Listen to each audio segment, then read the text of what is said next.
Want to make sure my face is on the re-edited version from now on. Guys. That's my only stipulation.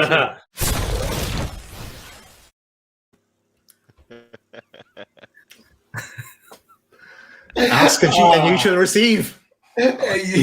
Most definitely, Daz is just absolutely surprised us all with a little bit of extra on that intro there, which has got us cracking up. But welcome, everyone. Good evening, and welcome to another Fully Loaded Transfer Show, episode 5.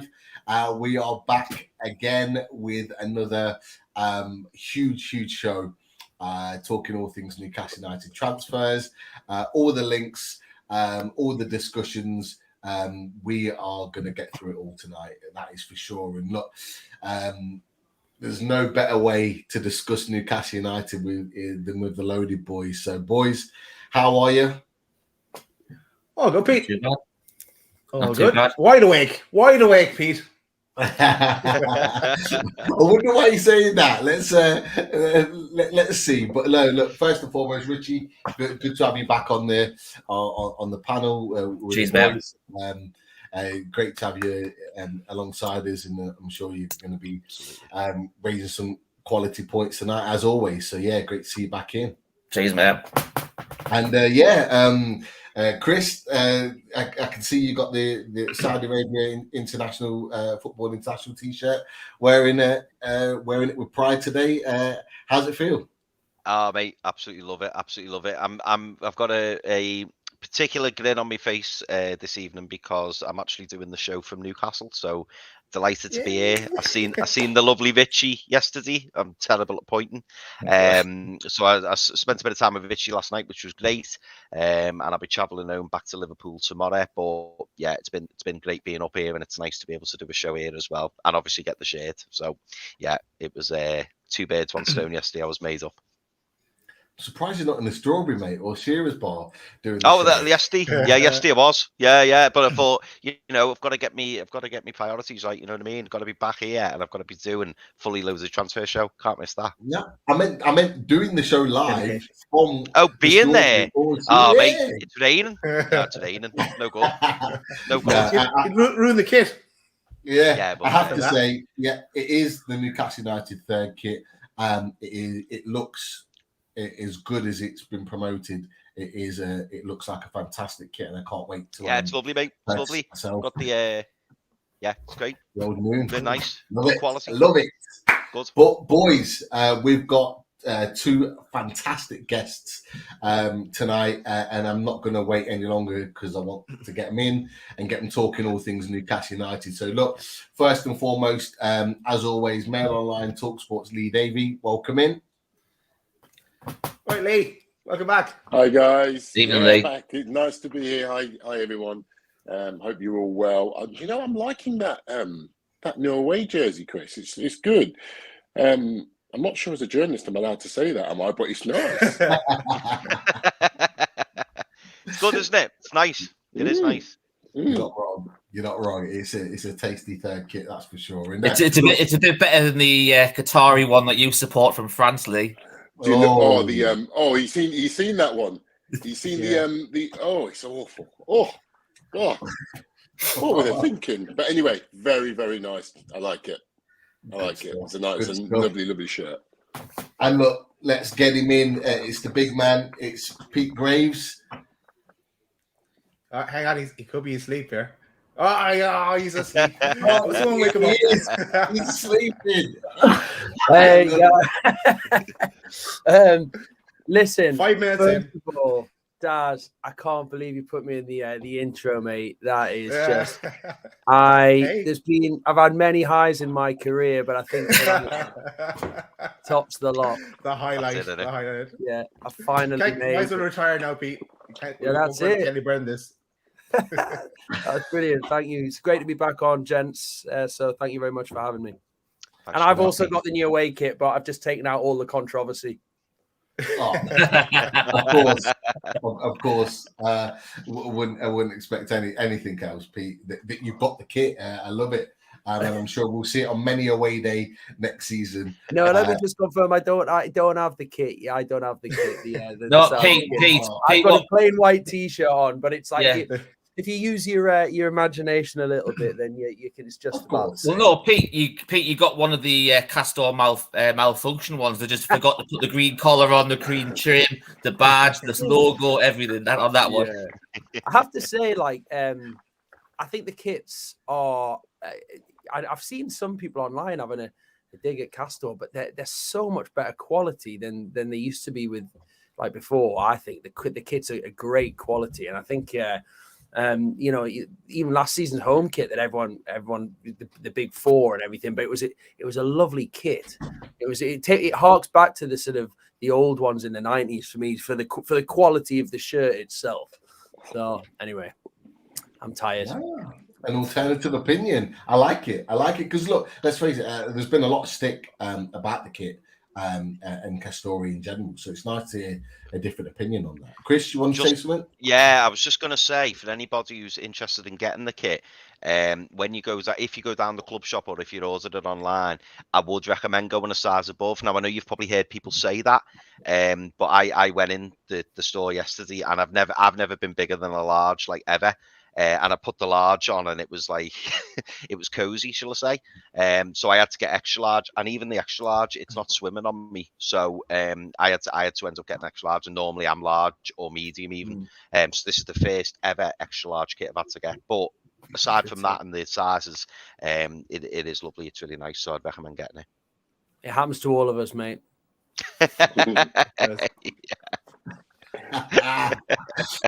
Well, not all of us, not Lee, but the rest of us, yeah, fair enough. But look, I'm gonna get into it. We'll talk transfers, and look, finally, after what feels like an eternity, but it's been about 8 months or so. This kind of this chase to get this man in. He's finally in. He's finally part of the Newcastle family, and it's Mr. Sven Botman. And I, for one, am extremely happy. As you can see, the smile still on my face. He is in, and you know he's welcomed in by saying he's happy to be part of the Magpie family now. That statement there means a lot, and actually there were question marks about whether he wanted to come to the club. But Pete, just first and foremost, what are your feelings about Sven Botman coming to the club, and how will he change the way in which Newcastle United play, in your opinion? Well, look, I think you talked about the question marks. I think every Newcastle fan watching this, and all you guys, need to ask where the question marks came from, really. I think that it was a deal that the club always felt they could do. And it's weird, isn't it? We live in a world now where we're so desperate for information that we're searching every sort of tweet that mentions Newcastle, and taking things that you read on a foreign publication is fact. And then that comes and it spreads across the internet. And all of a sudden, Sven Botman doesn't want to come to Newcastle, and he's waiting for Milan. It's like he's sitting there waiting, like, I don't want to sign for them. So everyone's going, well, if he doesn't want to sign for us, we don't want him. And it becomes gospel, and fans believe it. And you're like, and it's really frustrating, because you're thinking, this isn't true. This is a lad who was desperate to sign in January. And who really wants to play in the Premier League because he feels it's the best challenge for him. And I believe that he bought into the Newcastle project in January. The club were confident that they could still do the deal, and it was just a case of, well, I mean, I think the fact he signed, he's officially signed, but he's not officially signed yet because they still have to cross a few more T's and dot a few I's. Just shows that I think Newcastle just wanted to stop all the noise and just say, look, this is a boy that wants to be here. Let's announce him, and it's a great signing. So that's the first thing I'd say, and I think he brings.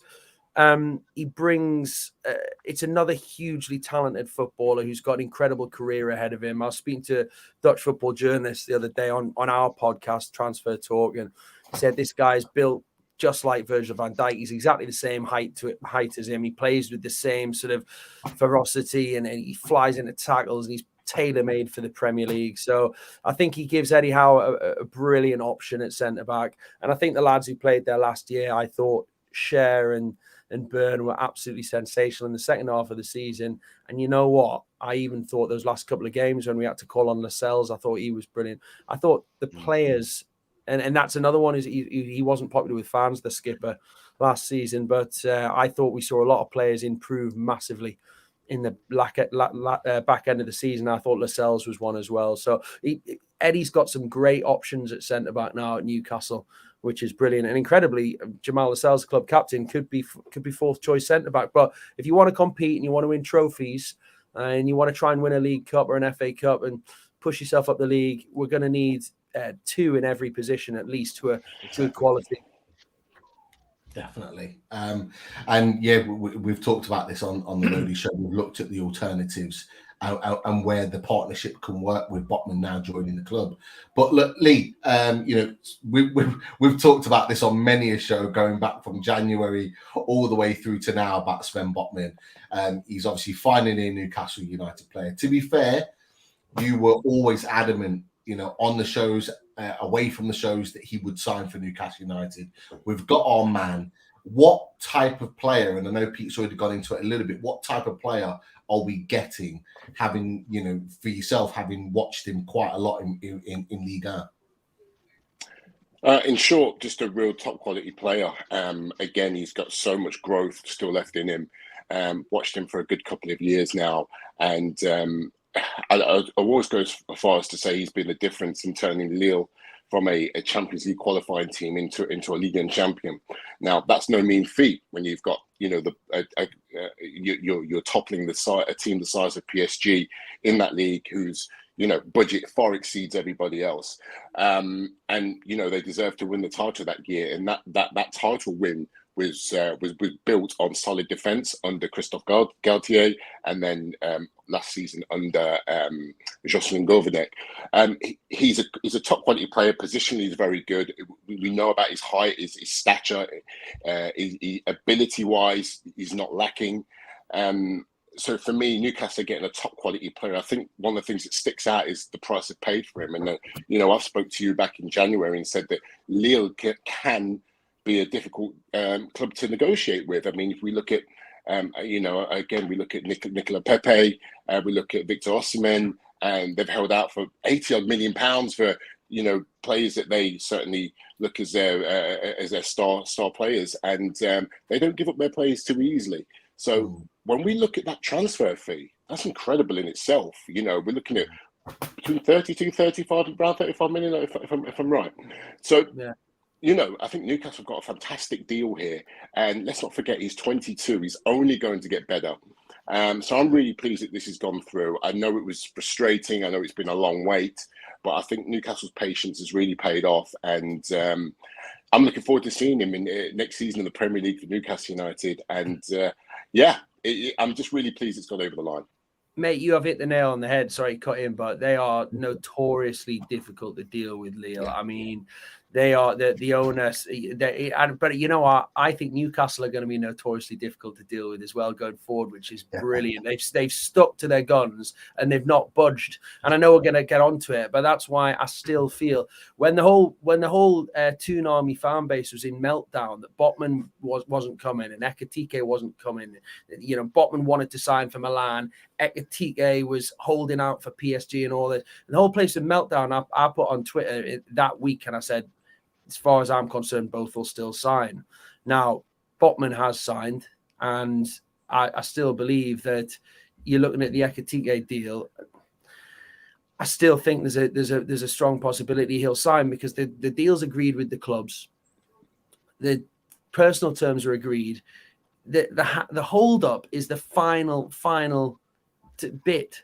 Now, when you've got a deal like 90% plus done, and it's been held up by the final maybe bonuses and agents fees in the structure, I just would be amazed if they couldn't sort that out. I have conversations every day about who Newcastle are trying to sign. Conversations I've had today weren't massively positive. But my gut feeling, as I said a few weeks ago, was that both of those two would sign because they worked on them since January. I could be wrong on Ekitike. I'm not going to nail myself to the mast and say it is going to happen. But my gut feeling, as I said, was that both would sign, and one's through the door now, and I just feel that the other one will as well. But he's a young player. His injury last season didn't help. I think if he played the full season, fully fit and scored a boatload of goals, Newcastle maybe would have been prepared to go a little bit further for some of the bonuses and add-ons and everything else. But I think the injury just complicates it a little bit. And I think a compromise needs to be found. And Newcastle are firm. They're patient. They'll wait. And they've got their idea in mind. And they don't want to pay more than that in wages. They don't want to pay more than that for a young player. They're super organized behind the scenes. And I think that they'll stick to their guns. And I ultimately think that the players' representatives, and I just feel like that one might happen. Yeah, I certainly don't think it's dead in the water either. I think Newcastle are the only club really with a concrete interest. I think going back to your point, Pete, earlier, what you said in terms of the way information spread, especially across the internet, it's kind of frustrating in a way, and it's quite stressful as a fan. I think, one minute you're up, the next minute you're down, and it drives you insane. Pete, I've messaged you how many times telling you how frustrating and how draining, this transfer process is for whether you're a journalist, whether you're a fan. And that's because a lot of information and misinformation is spread across the internet like wildfire. So it can be quite frustrating. But I do think that Newcastle are the only team really in for Ekitike with solid interest. And going back to what you were saying, it's 90% done. And that's not going to be undone unless Newcastle kind of move on and say, right, the deal's dead. As far as we know, that's not the case at the moment. And I just hope that it can get, again, this is one that can get over the line because he's a quality player. And I think, like you say, there's other issues in regards to some of his representatives that are holding this up. And I think it'd be a great signing for Newcastle. Again, he's raw talent, so much ability about him. And unfortunately, I think there was one or two clubs that have been used to kind of drive this fee up. PSG, which are a club that are usually kind of name dropped in this situation, but I don't think there's any really concrete interest there, not to the level that Newcastle have shown anyway. So again, I'm quietly hopeful that will get over the line. It may go to the end of the window, who knows? But again, another player I'd like to see through the door at St James's. Yeah, I think we would all agree with that. I think the agent, like you both have said, have played a massive part in this, and there's been calls for him to drop his agent and all the rest of it. Whether that happens is another thing. I mean, look, the agent might, Pete. Sorry to interrupt. The agent might not be fully here either, though, mate. So that is something else that's grown on social media from certain claims. It might not just be. There might be. I don't want to say too much, but there could be add-ons that we're talking already about Lille. I don't think the French clubs aren't particularly easy to deal with, particularly when there's Newcastle tax. I think for everyone to hammer the agent over some claims on social media from some ITK accounts, this kid's going to turn up with his agent on day one, and the guy's going to be getting pelted with raw fruit. It might not be his fault fully. There's a number of things that have to come together in a deal. It might not be that he's asking for the agent's asking for ridiculous things. It might be that some of the add-ons are. We saw it with Sadio Mane when Sadio Mane moved to Bayern Munich. They added certain add-ons, and the add-ons at the time were that Sadio Mane, if he won the Ballon d'Or 3 times, and that Bayern Munich won the Champions League 3 times, then they pay the rest. It was like 20 million, but we'll give you 60 or 70 million if Mane wins the Ballon d'Or 3 times and we win the Champions League 3 times. Unrealistic add-ons. Liverpool were like, hang on a second. No. And I just think there might be a little bit of that going on with Ekitike, that some of the add-ons might be very achievable. You think you've got a deal achieved, but if he scores 10 goals, once he gets to his 10th goal, it's another 20 minutes. Right? Well, no, we're not going to do that because we're hoping he'll score 10 goals, if not in his first season and a half. So there's just little things like that need to be ironed out and a compromise found. But there's a long way to go in the window, and I just think a compromise hopefully will be found on that one. And if not, trust me, Newcastle have plenty of other options, and they will move on if a compromise can't be found. Newcastle won't move. That's the thing. Newcastle won't. I'm saying compromise. Actually, it's not a compromise because Newcastle have made their offer, and that's it. They ain't moving. They did the same with Botman. So the other side, the selling club, the player, and the players' representatives all have to come to where Newcastle are. Otherwise, the deal's off. I just think that will happen. That's my gut feeling. Yeah. I've got to agree with you on that, Pete, because me and Chris talked about this last night about the deal. You've already mentioned it's set in stone between the club, the player. There's a few little niggly things. And, there was other clubs like PSG was put out there at the weekend trying to drum up a bit more interest. These clubs have got to beat the deal that Newcastle have agreed with Reims already. And nobody's interested in doing that. So at this moment in time, that is the only deal on the table for Ekitike. And, the ball's still in our court. And as Pete's right, we're not going to be hauled all over a barrel to get more funds out, which, we're not going to get done by a league like Arsenal did for Nicolas Pepe. And, you look back there, you're talking about 75, 80 million, and you would look at him now and you think you wouldn't pay 10 million for him. So, exactly. It's good that, we've got some good business people who are running the clubs and they're sticking to the guns because everybody knew we were going to get the Newcastle tax thrown at us in these transfer windows. And it's good that they're sticking to the guns. And they've been, so far, the transfer we made are very, very smart transfers, which we reiterated, going back to Target, Trippier, Premier League experience ones in January. And now, obviously, you're still bringing the Premier League quality. And Nick Pope, at 10 million for Nick Pope is a no-brainer, in my opinion. When it was rumoured at 40 million, you think, no, not really. That's a bit too much, in my opinion.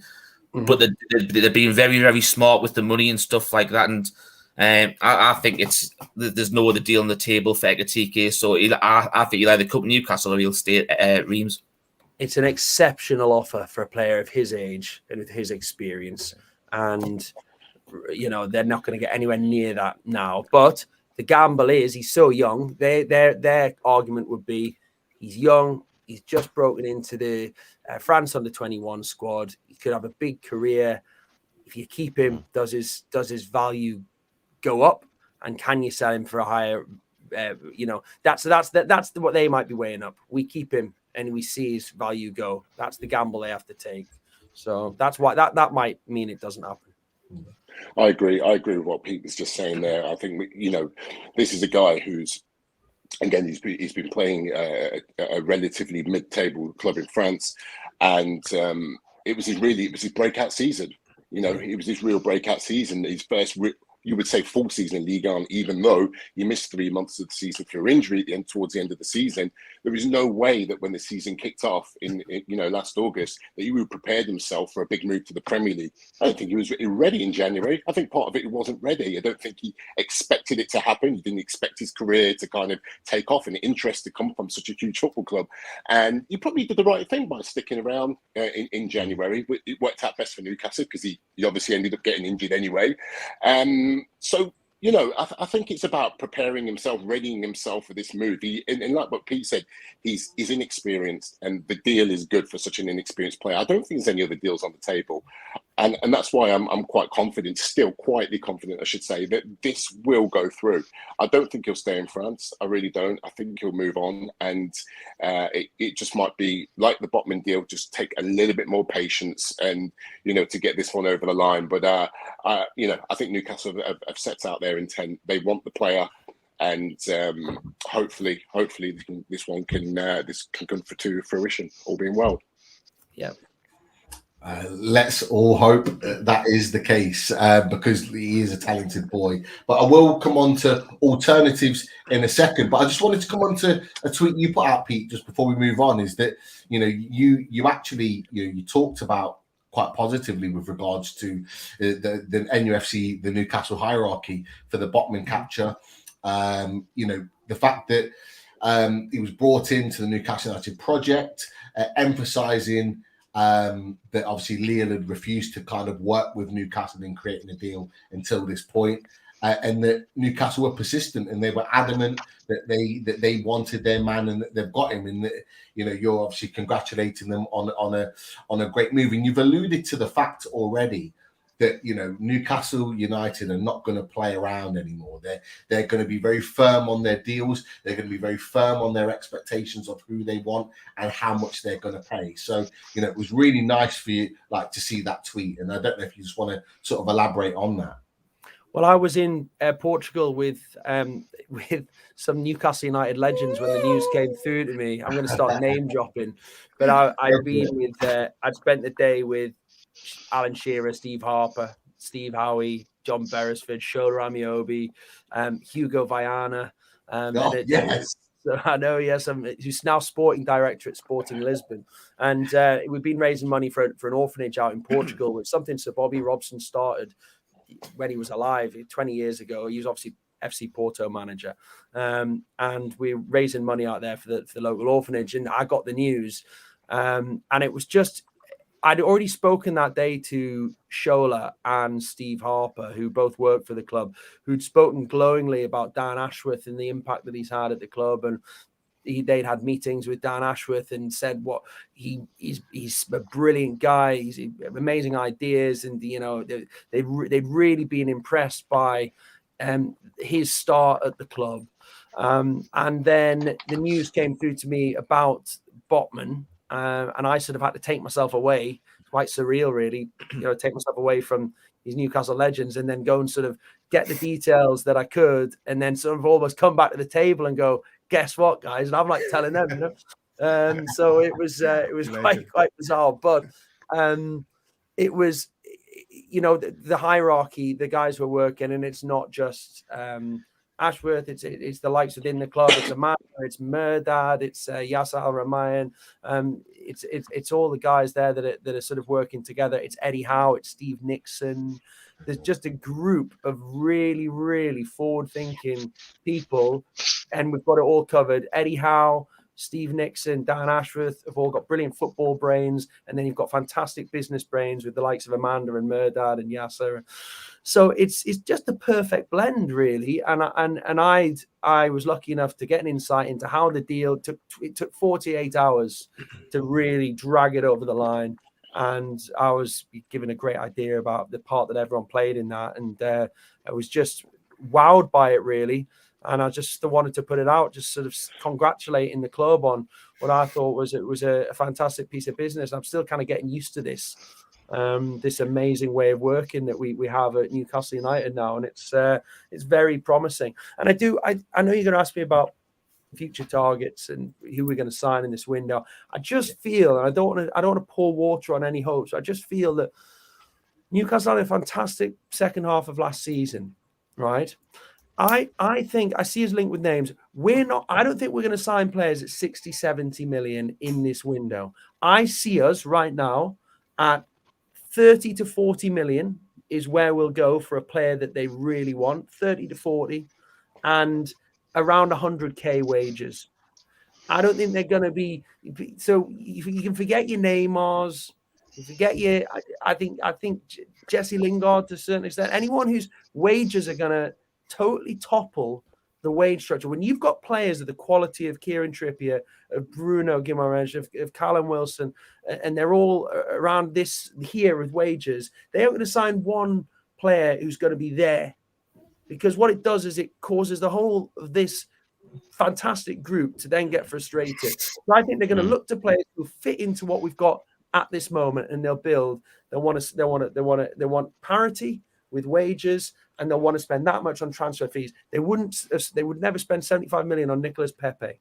which is an example that would come up. They're looking for players who come. So if you start hearing players and they're going to be 60, 70 million, ain't going to happen. Newcastle are looking for value. That's why we've had Nick Pope, incredible value. Matty Target, incredible value. And now for me, Sven Botman, who's 22 on a 5-year deal and is rated as the best centre-back in Holland going forward, at 30 million-ish, is another fantastic signing. So don't expect your 70, 80 millions yet. That's for me, that's 5-6 years down the line. 3-4 years. It's already come down just within a second. You've already loaded it. However, you have mentioned, and I was going to go to some questions now, so I apologize about this, but you've intrigued me because you've said, we're not going to go for the big money, the big wages. You talked about the Neymars, for example. You might not want the Neymars, Pete, but there's somebody else that does. And we'll go to obviously the conversation that was had today. That's been very, very popular on social media, and it was involving our fantastic number 7 and Joe Linton. So he was obviously on a radio show, and he was talking about just Newcastle in general and football, and the conversation of Neymar came up. And as you can see there, he's put Nay, if you're listening, you can come, meaning coming to Newcastle. And you know what? I don't know if Alan St. Maxim will be happy about this, but he said the number 10 shirt is there waiting for him if he would like to come. And actually, he's gone a little bit further, and he said that Bruno Guimaraes has got his contact, and that he should contact him and say, come and play for Newcastle. So, it might not be a realistic target, but look, players within the squad are already talking about bringing his fellow Brazilian into Newcastle United. You look at Joe's face there, big J7, and he's having a bit of fun, isn't he? And it's just a reminder of how you can't say anything in this world. You can go to a podcast. He's probably thought no one's going to listen to this anyway. It doesn't matter. And then you sort of it goes everywhere. And with that in mind, I'm already seeing on Twitter people saying Pete Graves saying Ekatike is 90% done. I mean, it's like people are reacting already to this. So it's like you've got to be so careful. But I think Neymar stays at Paris Saint-Germain for me this season. I think he's got a couple of years left on his deal. He'll stay there, and he'll see what it's like under the new manager. They've got a new Pochettino's gone, and they've got the new French lad in. So I think he'll stay around. I think the only way Newcastle would sign him would be if Paris Saint-Germain offered to pay about 80% of his wages, which would bring him in. So Newcastle aren't going to pay him the $350,000 a week. Because it would go against what I've just said. So, might sell a few shirts, but don't think he's the player. He's not the type of player Newcastle are looking for at this moment in time. No. And look, we've talked about Neymar before, Lee, on the show, and I think you wrote a piece or writing a piece about the Joe Linton interview. And I'm not sure you're fully against sort of Neymar leaving the PSG. Obviously, you've talked about before they could potentially want him to go. So I don't know what your thoughts about that particular interview with Joe Linton is. Yeah, it depends how you interpret it. To me, it seemed very tongue-in-cheek, just got a bit cheeky, bit of fun. But deep down, if you kind of look at him in the passion when he's talking about him, the way he referred to Neymar as kind of like this hero, it's almost kind of like, okay, right, well, okay, it's a bit of a fantasy signing, but we've got the resources to do that. Could we get it over the line? So I don't know if it's a bit of a nudge to the board or just, whatever it was. But I think it's tongue-in-cheek. I think that's what it is, ultimately. Again, agreeing with Pete, I can't see Neymar leaving Paris Saint-Germain, just purely for the simple fact that who's going to afford his wages? Seriously, he's 30 years old. He's had multiple injuries. He's slowing down. I mean, don't get me wrong. He's still, on his day, a fantastic footballer, but he isn't the player he was. And, I can say that from literally watching him over and over and over again, week after week after week. He's lost part of his game that he's probably not going to get back in terms of his speed, his confidence in possession of the football. There's elements of his game that has slightly declined. I don't know whether that's due to age, whether that's just being at Paris Saint-Germain or his lifestyle off the pitch or whatever it is. But Neymar isn't the Neymar that won the Champions League with Barcelona in 2015 with Messi and Suarez. He's not that same player. And again, agreeing with what Pete said again, it would be a really silly move for Newcastle, because going back to the previous discussion, is Newcastle have been very, very smart with their transfer activity since the takeover, and have bought really, really intelligently, and hopefully will continue to do so. And I think the capture of Neymar, or certainly sounding out Neymar for a swoop, just wouldn't make any sense financially. It wouldn't make any sense to the harmony, the general cohesion of the team.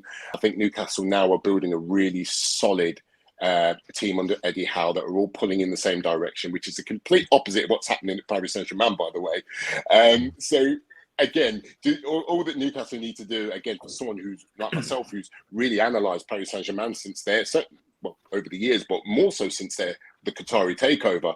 And if Newcastle are smart, they'll watch Paris Saint-Germain and actually look at that and think, well, okay, that's not how we're going to do things here. And it looks like Newcastle have started very, in a very smart way, and hopefully they'll continue to do so. But again, it just wouldn't make sense. It wouldn't make sense for Newcastle to go into him. It really would go in for them. It really wouldn't. So hopefully Newcastle will, continue their smart spending and not just purchase Neymar. Just to play devil's advocate, lads, and I know, and don't anyone for 1 minute thinking I'm saying that we're going to sign Neymar, but it was interesting, what Pete said earlier and now what Lee's just said. Do you think that we're talking about unsetting the balance of the squad, and it's absolutely right. You don't want to bring in players who are on 180, 200, 250, because then others start looking and going, hang on, why am I not on that? And the gap has to be bridged, if not matched.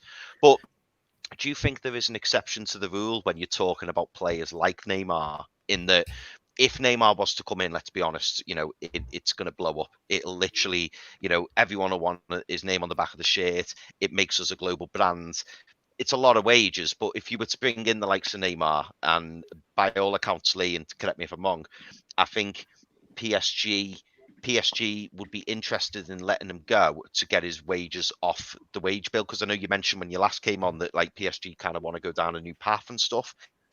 And again, I'm not saying that Newcastle will get him, but do you think could you class him as an exception to the rule, in the sense that players can't say, well, Neymar's on 400 grand a week, I want 300 grand a week, because he's like an entity to himself, if that makes sense, because he's so high up? I think there's an argument for that? Go on, Lee. No, carry on, Pete. No, I was going to say, I think there would be players, yes, that would be an exception to the rule, and they would break those rules for certain players. I just don't think that Neymar would be the one. But I mean, you're looking at some of the players that are available at the moment. There's some fantastic players moving in this window that I think Newcastle would have liked to have signed in an ideal world. That Rafinha would be one. We're seeing Gabriel Jesus go to Arsenal.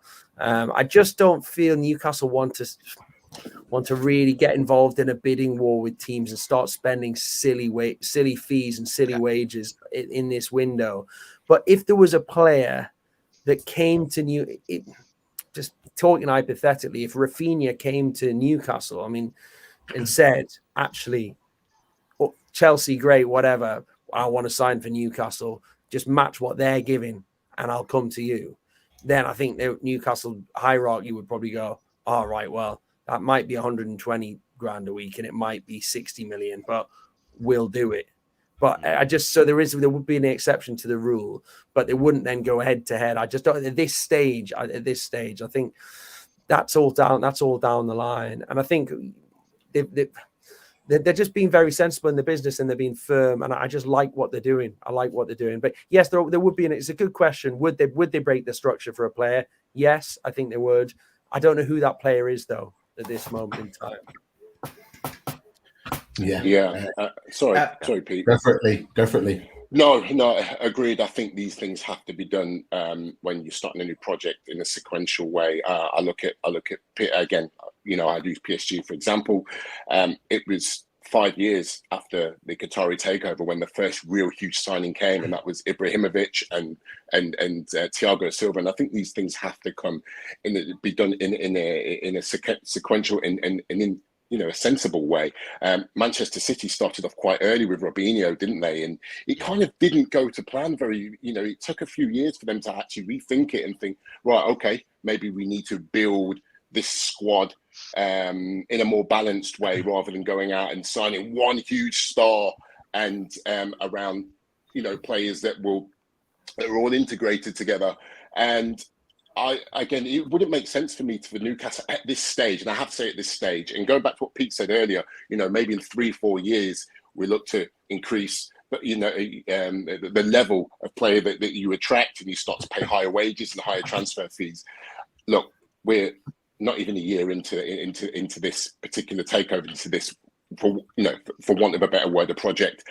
It just wouldn't make sense right now for Newcastle to go into Neymar. I think that Newcastle are building really in a really smart way. I heard Simon Jordan on TalkSport talk about it the other day. It's very, he said a lot of very, good things about Newcastle in terms of the way Newcastle are building, and I thought he made some really, really great points about it. And like I say, Newcastle the club of the fact that Simon's a good friend of mine. The fact that the club have pulled him round because he's a great broadcaster and he winds people up. That's part of the thing on TalkSport, and he's a great fella. But I mean, some of the stuff he said in the build up when Taker was going off was really upsetting Newcastle fans. But I think just to hear him giving Newcastle owners praise now shows how far he's come and his thinking about it. I saw that the other day and I thought, wow, it's kind of like even Simon's impressed. I mean, goodness me. So it was really interesting to see that people who understand football, and that man understands that Simon Jordan knows as well as anyone how the background of a football club works. He's looking at it and going, what they're doing is very sensible. Fans should actually listen to that and go, wow, because I think he showed early on he would have loved to have stuck. I think he thought it was going to be Neymar, etc. When the takeover happened, he's looking at it and going, wow, what they're doing is actually very sensible. They're running the football club in a professional manner. It's a great point to pick up on that. These comments, organic kind of growth. Pete, Do you remember when our takeover was deader than a dead thing in Deadlands? Do you mean me or? Yeah. So do you remember when Simon Jordan? That's what he was quoted as saying. I think it was literally 4 days before, and he was like, "It's done. It's not happening." Then it happens, and he's had a bet actually with Jim White, hasn't he? I think it's £1,000 so that Newcastle don't finish in the top 6, and Jim White thinks we will, but we'll see, I suppose. Yeah, I think Simon's got the money safe there. I think it's a building block. How nice would it be if next season Newcastle never ever from the first kickoff in danger of getting relegated, and that we're just competing in that sort of channel between 10th and 7th, just in that little group of teams there, your Leicesters and your Wolves. That's where I want Newcastle next season. That would be amazing if we could do that. That would be my dream next season. If we're in the position that West Ham have been the last couple of years, where they've been talked about breaking the top 4, breaking potentially the top, the top 8 consistently playing in Europa League. If we can be in and around that within the next couple of years, that would be tremendous progress from where we've been the last 14. So I completely agree with that 100%. And look, it's been a wild start, a really, really good chat about all things Botman, Ekatike, and various other things already. We've got 680 people in the live watching us right now, which is just amazing. For Loaded Mag NUFC. If you haven't clicked that like button, that thumbs up button, give it a click right now. I think we've got just over 100 that have clicked it. It makes a massive difference to the channel. If you click that button, it means that more people can see the fantastic chat that we've had so far in the first 40 odd minutes. And if you haven't yet subscribed, become a subscriber. We breezed past the 4K in just over a year. We did that a couple of days ago. We're now in the process of hitting or working our way to 5K. If you haven't yet subscribed and become a part of the Lodi family, please make sure you do. Just click that subscribe button. It's just a touch of a button, but it means the world to us. So just wanted to get that out there at this point.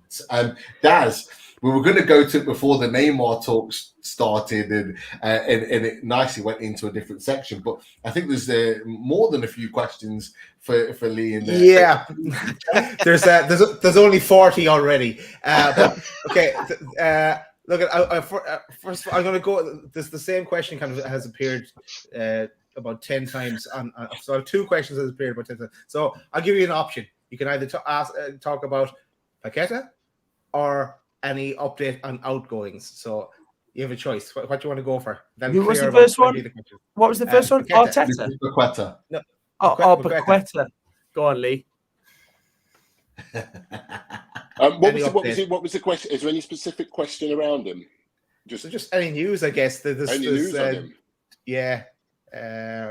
Not what I heard at the minute. Diaby right. What I'd say, I'll let you, Lee, come in and say. I would say on Paqueta, they're not going to sign him just because he's Bruno's mate, because that's not how they're working. But they'll sign him if they think he's the right player for the squad. He's undoubtedly a quality player. It's not definitely a priority position, I don't think, centre midfield. But it's a romantic signing, of course, because he's best pals with Bruno, who's been absolutely sensational. So he was at the Southampton game, Paqueta, watching it. He's great. He's been over in Newcastle. Everyone's seen the pictures of him in a Newcastle kit. So but for me, it's not there at the moment. I think Newcastle fans have been a great start of the window. I think we need a bit of patience now, because I just think that the window will throw up opportunities as it moves on. Look at how it accelerated for Newcastle in January, and the last day was just unbelievable. And they were, things were coming out of nowhere. They were putting bids that they had things, and fans will be thinking, well, yeah, a lot of those deals didn't go through. Ekitike didn't go through. Lingard didn't go through. They got Dan Burn on deadline day, I think, and Matty Target maybe. But the things will throw themselves up as the summer goes on. By the way, here's a point. Tomorrow's July the 1st. A lot of those players who are out of contracts only are up tomorrow. So you wouldn't have signed a player. These free transfers, they're all going to be available from tomorrow. After tomorrow, it'll ramp up massively. So we might see things change. But I think the next couple of weeks, I wouldn't expect too much, if I'm honest, as a Newcastle fan. And we've been spoiled loads of names early on, but I just think now the Ekitike offer's on the table. They'll see what happens with that, and then they want a right winger. I think is clear, but who that is, there's a couple on the list, but a couple I think as well that haven't been mentioned yet as well. So, and I've said it before online. I just think that if they do want another striker, I do think they'll sign another striker. I think Dominic Calvert-Lewin would be an interest to Eddie Howe. I think if they could sign him, but again, it would be at what price? They wouldn't want to. They're not going to go 60 million or anything. And of course, Everton have sold Richarlison to Spurs today. So I think if they could get Dominic Calvert-Lewin at more around the 2025 mark, 30, they definitely go for that, because they see him as an England international who could add more quality to the squad. But I think a little period of patience might be needed for us all. Yeah. Cool. Cheers, guys. Just want to give a shout out to some new members. Stanley, who became a member. Jordy Mick, who gave us a donation. There's a few of them here.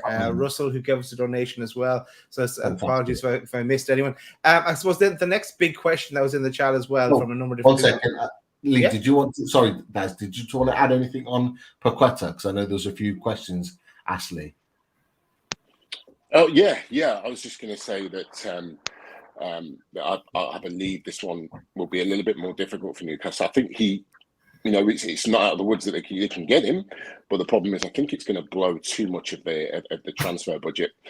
He's not going to leave Lyon for cheap. He's literally their star man. And when we talked about Newcastle signing players for 60, 70 million, unfortunately, he's going to come into that bracket because Lyon are not going to let him go for anything, around the price that Sven Botman's for. So, if the priority is to add a striker, which we know that's a key area, and potentially another winger, it makes no sense to go out and get Lucas Paqueta at all in any way, shape, or form. Not for the price that Lyon are going to want. Look, Lyon are not in a great place. They seem to be getting the band back together. They're getting Toliso's just looks like he's signing back again. They've brought in Lacazette, and I can't see them letting Lucas Paqueta go for anything other than what would be a humongous transfer fee. So I think this would be a real difficult one for Newcastle to go over the line, but I also feel it wouldn't be a huge priority for Newcastle this particular summer to go in for him anyway. I don't see that being a key signing, but certainly, like I say, other areas of the pitch need to be strengthened more than they need Lucas Paqueta. I believe. I spot on for me. I think I wouldn't be surprised if he ends up at Newcastle down the line, but I'd be amazed. I'd be amazed to see it this summer. Okay. Yeah, I agree. That's cool. Yeah, let's switch to outgoings because there's a number of questions around that. So I guess, Pete, have you heard anything about any of our players being potentially leaving anytime soon? Like we've had Woodman has left already, and Isaac Hayden. Yeah, I think there's going to be. Yeah. I joked with Shola Amiobi when I saw him that he's going to be quite busy with the loans. I think Peter Ramage is helping with the loans now as well. I think assistant. So those two are going to be busy. I think there'll be a lot of players that are on fairly decent wages, too good for the Championship. They would have been the lower end of the Premier League, but probably just very high for the Championship. So Newcastle will end up subsidising a few players to go. I think. I think that obviously you look at the likes of Dwight Gale, the players that teams might want. Dwight Gale, Carl Darlow. There's interest in these guys. So I mean, Carl is a top goalkeeper for someone in the Champ. Or in the Premier League, in my opinion. But with Nick Pope coming in, it just pushes him another one down, doesn't it? So there will be departures, but I think there'll be a lot of loans. I don't think there's not many who I think we could command a big transfer fee for, which says more about the previous ownership than it does about the current ones, because a lot of the players we brought in, we probably can't sell for anywhere near what we paid for them. So I've seen people say about Maxi. I can't see. I think I said last time I was on with you guys, I can't see it. I think that there's a squad there, and I think that that they want to keep all the quality in there. But the players that weren't playing last season, Kieran Clark, Dwight Gale, Carl Darlow, Jeff Hendrick, players like this will go. But I think just to free up space. But I think there'll be a lot of loans with maybe Newcastle having to subsidise some wages, unfortunately. So there's certainly, I'm not hearing that anyone's banging on the door, desperate to buy any of our squad at the moment. And I had an amazing thought the other day. I was in the toilet right at work. Was it a dream? And I suddenly thought, I for my entire life, I've been petrified of teams buying Newcastle's best players. And I had this moment of realization where I was like, I'm just not scared of that anymore. And every single window, that was the thing I feared most. It was like, oh, we're going to lose him, and we're going to lose him. And I saw it time and time again. Johan Cabaye went and couldn't get Demba Ba, like Remy. It's got all the way back. Ginola, everyone left us eventually. Yeah. But I can't see it happening anymore. And it was a lovely, lovely feeling that washed over me in the Sky Sports bathrooms here when I realised that. I thought all of our players, Bruno and all that, they ain't going anywhere. If anyone wants to know what happens in the Sky Sports bathrooms, there you go. Exclusive breaking news, some may say. They are the thoughts. Two more questions, Pete. Two more questions, and I want to go say also to Ian, congratulations to his son Bradley and his girlfriend Izzy, who got engaged. Ian, also in the chat, our Darlington fan. So congratulations. So Lee, I'm going to go to you first for this one, and as two questions here about Genie. Any chance of Genie leaving PSG and possibly coming to us? There's definitely a chance of him leaving PSG. PSG at the moment are in the process of signing Vitinha, who was, you might remember from his loan at Wolves last season. And also Renato Sanchez looks like he's on his way as well. There's no shifting of Marco Verratti, so he'll be cemented in that midfield, which leaves an awful lot of, for want of a better phrase, dead wood.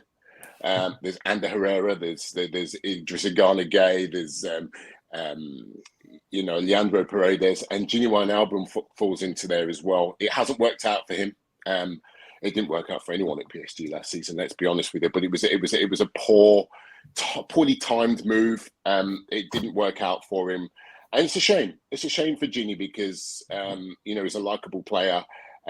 He's contributed to Newcastle really well in the past, and obviously to Liverpool as well.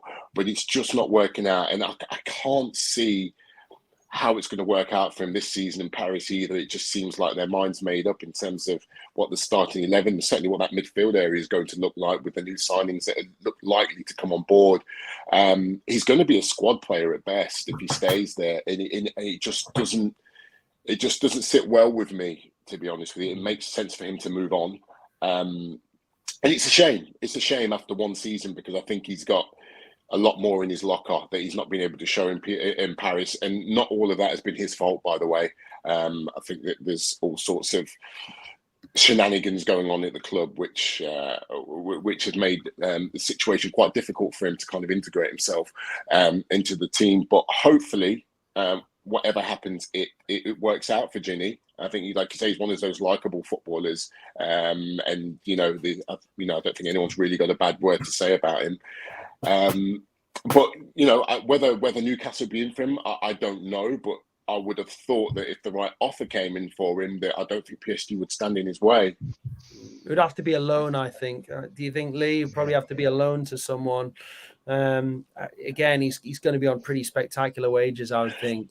So yeah, that's the thing. Have to be a loan with PSG paying some of it, I would think, and he's a very different player to the one Newcastle fans fell in love with. He played as a 10. He played as a 10 for Newcastle, and then Jurgen Klopp sort of made him in this brilliant sort of almost sort of box-to-box defensive midfielder. We've got Bruno there, does that exact role. I think. Look, I love Gini. What a great guy. I think Bruno's much better player.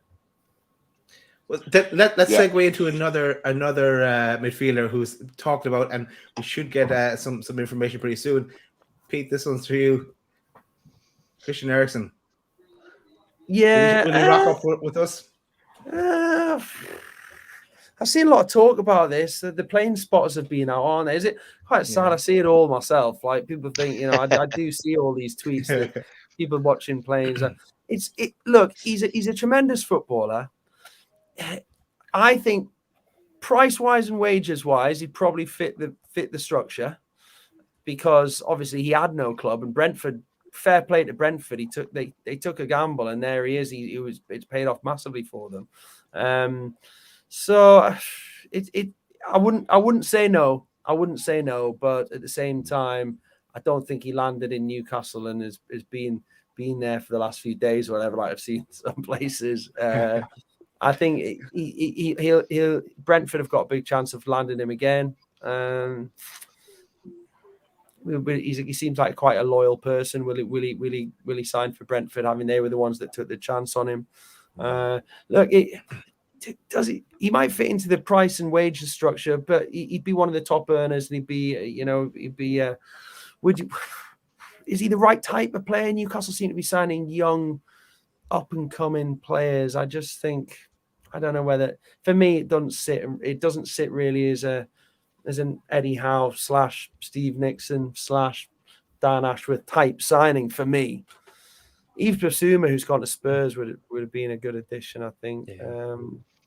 But for that sort of real defensive midfielder. But Joe Linton's doing a pretty good job at that, isn't he? So, yeah, I'm not going to rule out Eriksen. I'm not going to say it's not going to happen because the window can do some strange things, but I don't think it's closer or anything like some have suggested. So Pete Graves says 5% chance. Yeah, that's the tweet. That's the tweet now.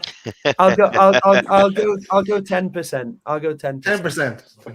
There's still a chance. What I will say, what I will say is that our friend of the channel and regular on Full Loaded Transfer Show, Jordan Cronin, he wrote a piece today saying that Newcastle remain interested in Christian Eriksen.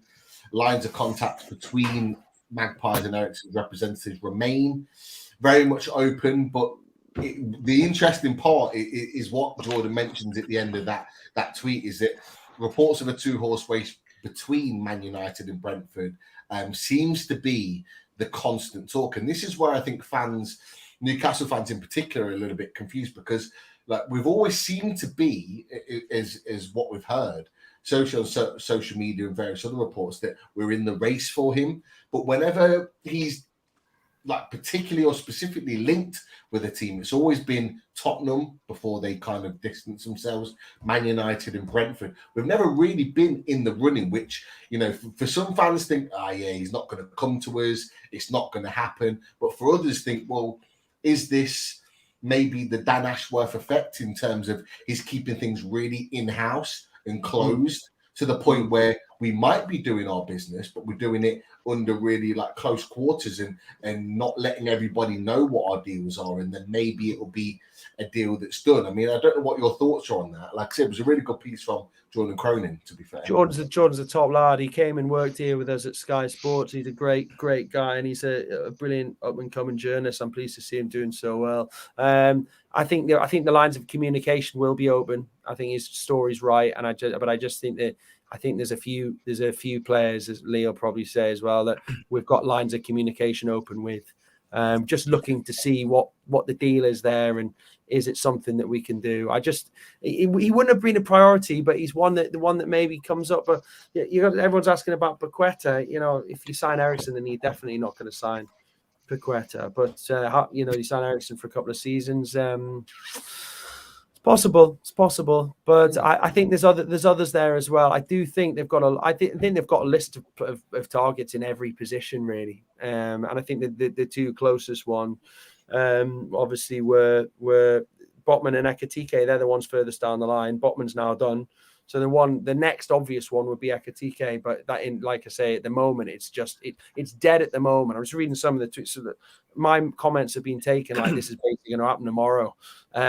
What I'm saying is it's dead at the moment. Newcastle are moving, and there's a gap. So, but my opinion is, unless that goes there, it's not going to happen.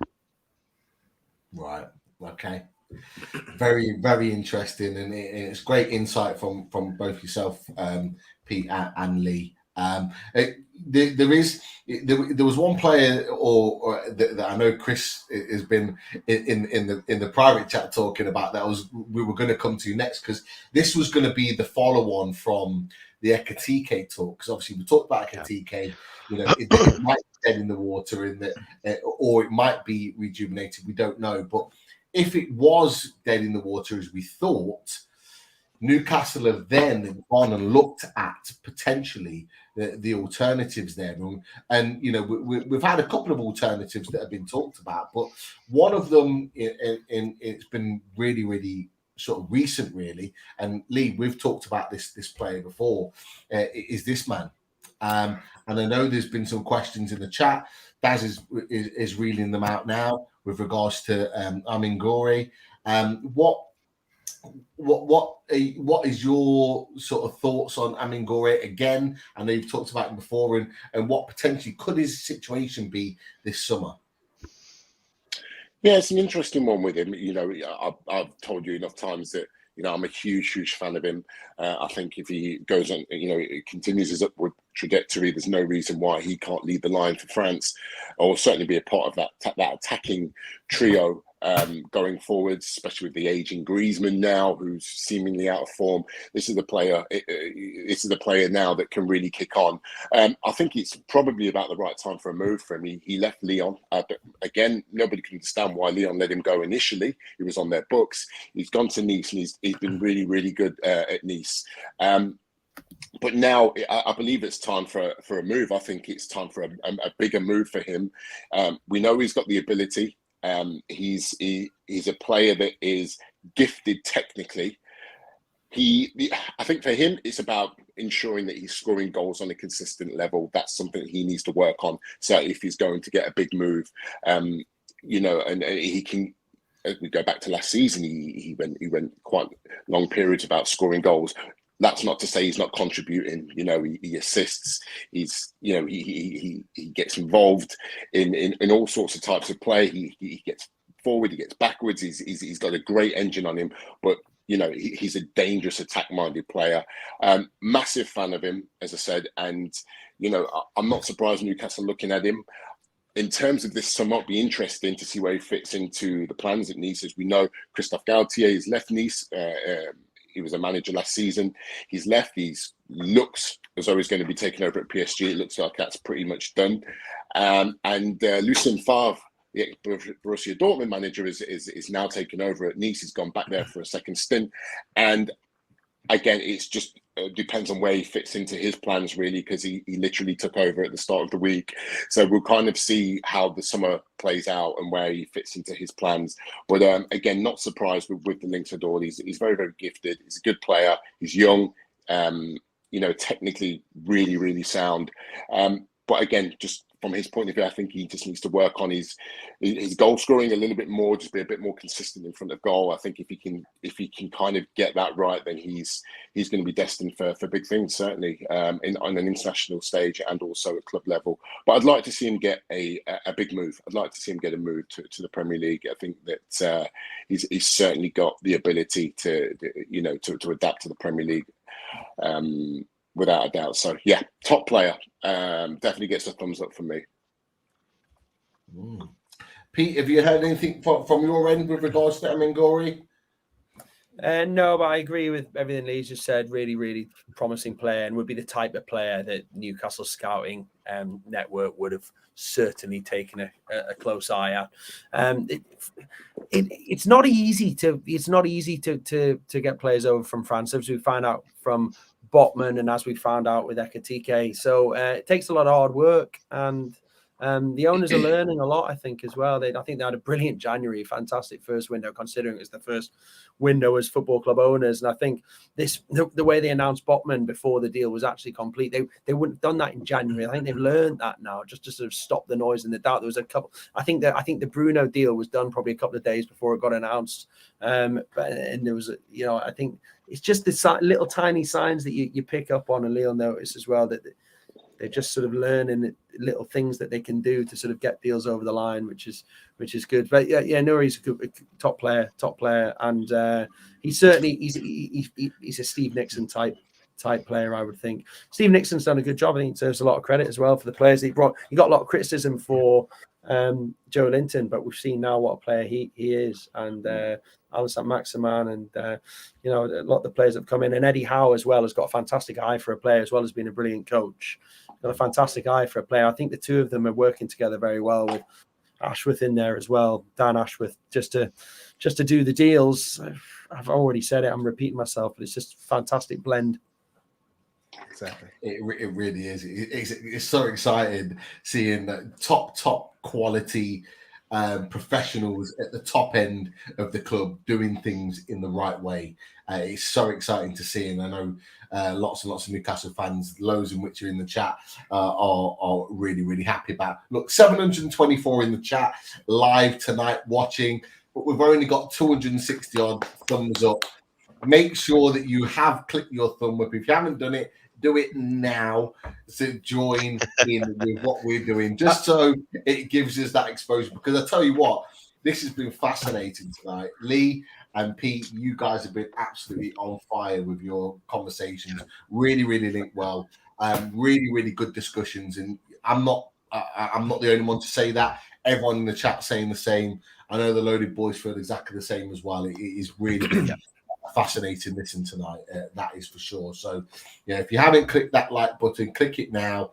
Thank you to Brew Y for becoming a YouTube member, joining the Loaded family. Really, really appreciate that. 100%. Look, I'm trying to read these questions. I don't know how long we got left, but I don't know if you want to read as many out, and we can try and give 2-word answers. Yeah, look, I'll be honest with you. We go as long as you guys can because this has been fantastic. But look, if we do a quick fire 10 minutes of questions, whip them out. We and Lee can keep our answers super brief, can't we? Okay, let's go. Musa Diaby, is it happening? No, I don't think so. Too expensive. You want mine now? Yeah. So I'll do mine as well. I agree. Too expensive. If anything goes to he potentially goes back to PSG. If anything, long way to go in the window though. That might be one that they're monitoring it. I would say. Do you think there'll be a last minute dash from Newcastle where they might just go, you know what, he's a player, he's available, let's just do it, bang, and just pay the money that's needed? Do you think that's a possibility? Possible, Pete. Possible. Late as the move, couple of deadline day biggies, maybe. Yeah. Pete, I think maybe we should switch tack and go for names you have on your list there. I'm sure you've articles and names. Like for example, this one here, 2 names I've seen today. I've never seen either of them play, to tell you the truth. But yes, well, I've got those players on the list. Noni Madueke from PSV, right winger. Yeah, right winger, which Pete, you talked about it. It's a priority position for Newcastle United. What's interesting about this young man is he's 20 years old and he's English. Yeah, he's English, isn't he? Yeah, sorry, you're right. He's a right winger, isn't he? That's right. Yeah, he is. Yeah. Really, really interesting. A friend of the channel, Graham Bailey, wrote an article about him yesterday in terms of us, along with Tottenham and Leeds, are interested in him. Now, what's really interesting about that, I'm not going to bring it up right now, but the SofaScore, looking at his injury record last season, wasn't great. He had a lot of injuries over the course of the season. He only started 11 games, but I think he played 18 games, started 11, but he got 6 goal contributions within that season, which is actually pretty good for a 20-year-old that's had an injury-ravaged season. But looks a really, really promising talent and has been linked with a lot of clubs. So, I don't know, if you know too much about him or know whether there's been a genuine link or not. Not one that I've heard, to be honest. I've seen it online, but I've not heard it as part of my discussions. Definitely. How about the other guy that was mentioned there as well? Sangare. No, in this comment here, Alan. I can't pronounce his name. Virginia. Virginius. Yeah, Virginius. He's if I'm right in thinking, Leeds, he's League 2. Yeah, he's playing plays at Sochaux in League 2. So it's very difficult when you're based in the UK to get any access to League 2. We literally don't get any access to it, unfortunately. But highly rated, in League 2. He's a striker. I know he's been playing for the national team in recent tournament, and I think he's got a year left on his contract from what I can understand. And Newcastle, if he's a striker called Alan, just from Sochaux, just get him. Bring him home. So Newcastle played Sochaux, I think, didn't they? It was the UEFA Cup one going back. The guys will tell me listening. I'm sure he played Sochaux in Europa League or something. Going back a few. He played Sochaux a few times, to be fair. Another question. I had a conversation about Sarr today. One of my colleagues, Darmesh, reported that Sarr is an alternative target for Diaby. And then I spoke to another one of our reporters here who thinks that Sarr's not, that Eddie Howe wouldn't be keen on Sarr. So mixed on that one. I think they would have had to have missed out on quite a few if we end up with Sarr at St James's, is my thoughts. He didn't have a good season at Watford. Obviously they got relegated and they didn't have a great season as a whole as a club. I was at Watford away when he scored for them, they equalised, and to be fair, it was a good goal. But I'll be honest with you, other than that, Matt Ritchie, for that pretty much the whole of that game, who's not an accomplished left back in himself, kept him very, very quiet. And he went on the rest of the season.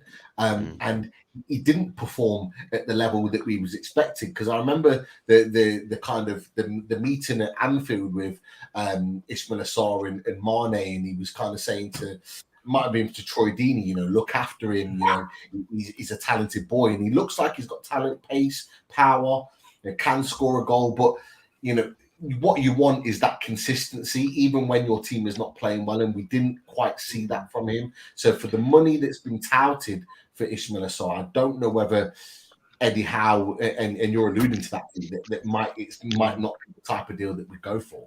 I was at Vicarage Road for the relegation battle. It was Watford versus Everton towards the end of the season. I decided to go at that game because at the time I looked at it, I thought Newcastle might be involved in a scrap, but they weren't. Newcastle were long gone by then.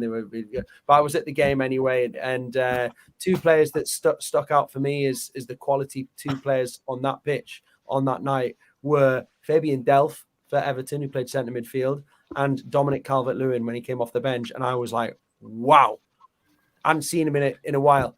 He was tall, broad. You know, fans tweeting about his dress sense. Do me a favor. This guy is an absolute monster. He's tall. He's muscular. He held the ball up. He won flick-ons. He got in the box. And I thought, this guy's been working out in the gym. I mean, this is Calvert-Lewin. He came on. He'd come back from an injury. He only came on for the last 20 minutes. I thought, wow. And the reason I mentioned Delph as well is because I think Newcastle are getting into, they've got some England internationals in the squad now. Pope, Trippier, Wilson, I'll include in that. And watching them, they've all got that little bit of extra quality than your average Premier League player. I saw it in Delph that night, and I definitely saw it in Calvert-Lewin. And fans, trust me, if Newcastle were to get him, forget anything else that might be an issue for you personally. As a footballer, this lad is big, strong, fast, wins the ball in the air, holds the ball up, can finish, and he finished the season strong. My only worry is that Newcastle, even if they did want him, they might not get him now because they've just got 60 million in the bank for Richarlison. But if Everton's financial problems are as bad as we're led to believe, and they're prepared to sell Dominic Calvert-Lewin for a fee that would fit in for Newcastle, then he's one to keep an eye on, I think, at 30 million, not 60. Look, loaded boys, like Chris, Richie, Daz, what are your? I'm now that Pete's just had his opinion on Dominic Calvert-Lewin, I'm going to stay a little bit quiet. I'm not going to say anything, but like Chris, for once. Yeah, for once, exactly. What are your thoughts on Dominic Calvert-Lewin then? Obviously, Pete's obviously he painted a fantastic picture on Dominic Calvert-Lewin. Would you take him at Newcastle? I love Pete. How you said you're going to stay quiet on Dominic Calvert-Lewin, and you've come straight to me, who has got the same opinion as you on Dominic Calvert-Lewin. Well, I just opened it up to the boys. I opened it up to the boys. No, you did. No, I mean, obviously, I see quite a lot of Dominic Calvert-Lewin from, the part of the world I'm from. A lot of my friends are Blues. And I think one thing I will agree with Pete on, I would not pay more than 30 million for Dominic Calvert-Lewin. I think, and fully enough, Pete, Davey, I was gonna butt in before and say, after we were speaking about Calvert-Lewin, if we were to sign him for 25, 30 million, would you be quite happy with that? And maybe it is the big inflated price where we're going, no, better value out there. You can get a better quality of striker. And maybe that's my whole issue with him. I'm not writing him off in terms of, I don't think there is a player in there. Is there better players out there? For me, yes, especially when you're talking 60 million or 50 million or whatever is being quoted. But yeah, he doesn't blow me away, put it that way. But if you're talking 25, 30 million, I'd definitely be interested in doing the deal at that price. But I think we'd be very fortunate to get him at that price. That's my opinion. He's someone who can fill, for me, him and Wilson. Not so long ago, Dominic Calvert-Lewin was the go-to man if Harry Kane wasn't fit for England, and he's had an injuries come back. Callum Wilson, we know, probably isn't going to stay fit for every single game. Dominic Calvert-Lewin has had one injury, and everyone seems to have already written him off as an absolute, someone who's going to get injured every 5 minutes. I think to have those two in your squad would be unbelievable, in my opinion. Having seen, I'm a massive Callum Wilson fan. I literally love the bones of the bloke. I mean, he's a brilliant striker, gets in the 6-yard box. Calvert-Lewin is very different. He comes a bit deeper. He can hold the ball up. He flicks it on, but he still scores goals. I think you could play them as a 2. I really do. And I think that'll be frightening. I must admit, though, Pete, I definitely wouldn't want Fabian Delph. And funnily enough, my lad... No, I wouldn't. I know I wouldn't. He's at the back end of his career. But my point is he stood out. You know, when you're looking for players stood out. of quality. Yeah. It just made me think, you look at his career, he's played for England, he's played at top clubs, and you can see they've got that little bit extra. The game got away from him after an hour. They took him off but for that hour that he was on, he just pieced everything together. And there's just certain players that catch your eye when you go and watch games live, particularly when you're not involved with it emotionally. I love going to watch a football match which doesn't involve Newcastle, because you can have a genuine look at all the 22 players and the subs. And I love doing that. And so I was sitting there, Watford v Everton. I didn't care what the score was, but those were the two that caught my eye. And you're thinking, you actually turn it into a scouting mission. You think, who would you have on this pitch? And Sarr was playing. And for me, it didn't excite me. But the one that I've come away with, so which one would I bought? It would have been Calvert-Lewin. Interesting. I go next. For me, no, I'm not having him, Pete. Not having him. No issues. No issues whatsoever with his dress sense. Or he can wear whatever doesn't bother me. I don't know. I just don't picture him playing for Newcastle for some reason. I don't have a solid reason of why. It never stuck in my head that could see him play for you. Maybe I have this grand idea of the strikers I would like at the start of the window, and it's decreasing a bit, but it's not gone down that far yet. So look, if he does sign, he's banging the hat tricks in. I'll come back on the show. And if he did sign, I would hope that Eddie Howe gets the best out of him and stuff like that. But I'm just saying, for where we are now, no, not for me. Okay, Richie. I want to leave Dominic Calvert-Lewin alone on that one, because I've got mixed thoughts on him, but I wanted to throw another name out there that, it ticks a lot of boxes. The only thing I think Newcastle may struggle with is his wage demands. But as Pete mentioned, it might be one where Newcastle see it as the one where they'll break the mold for this player, because he ticks a lot of boxes where he's still 27. It's in a position where we're looking at. He's got England colleagues in the team as well. He's respected. Obviously knows what Eddie Howe's about as well. We know he's looking for a potential move. He's unsettled where he is at the moment as well. And people might think I'm absolutely mad for saying this, but I would seriously like to try and make a move on Sterling. And the reason why I say that is because obviously Chelsea have been linked with him the last week or so. And, I think Pete Graves might be able to clarify this a bit more, that Chelsea were looking to possibly offer around 35 million, but Man City were holding towards something like 50. Is that the sort of, person where, he's got that relationship with, say, Trippier already for the England squad and stuff like that? It's a position where, it's somewhere it will strengthen with us. You could have a link with Wilson as well. I think they would work really, really well together. He needs to play, every single week, especially with the World Cup coming up. He'd be one of the first, names on the team sheet.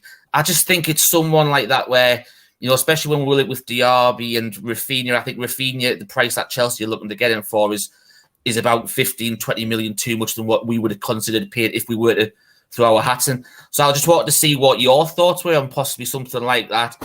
That could be the marquee as such, because I think that's what he would be if we were audacious enough to put our hats in there. But is it something that could tick a few boxes if, further down the transfer window, if it doesn't happen with Chelsea, because they've now looked to go for Rafinha? Yeah, I mean, it's not a bad shout. I think Eddie Howe would love the opportunity to play with someone like Raheem Sterling. I just don't know whether we're quite there yet. But it's a great. If the opportunity presented itself, you just think Sterling's going to want to play in Champions League. I think I was just thinking the wages might be the thing that are really that obviously we know he's on 300 grand a week at the moment. Obviously that to me that's the stumbling block because obviously way above our pay structure. I think Eddie Howe. I'd love him at the club. I'd love him. He's a great shout. I'd love a player like that in Newcastle, but I can't see it, mate. I can't see it. But in Dreamland, there would be a great signing, right? If we could get him this window, but I just don't think we're quite there wages wise, and I don't think we're quite there as a club that we would be seen as an attractive proposition at this moment in time for Sterling. He's got Chelsea. I think Chelsea might sign him and Rafinha, which would be... They've just got rid of Lukaku, which hasn't worked. They want to totally reinvent their front line, and I think they see a front line with Sterling playing central and Rafinha playing right. That's so if Sterling was still to go there with Rafinha, what would you look at someone like Ziyech then?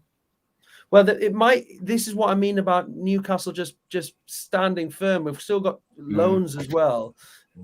Might there be one of the Chelsea players that they brought in recently?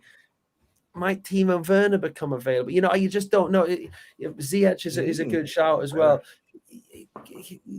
I think Newcastle need to be a bit patient and see what the window throws up in the coming weeks. They've got Botman, that he was a key target for them. They've put the offer in for Ekitike for the 99th time. The offer's there, it ain't moving. That's where selling club, player, agent are.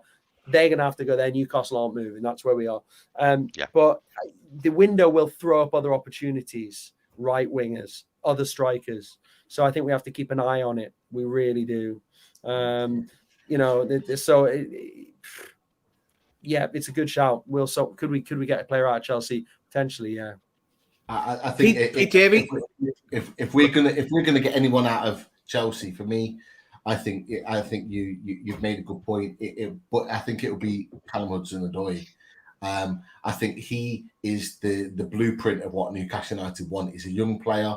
He's talented. He's got ability to grow and develop.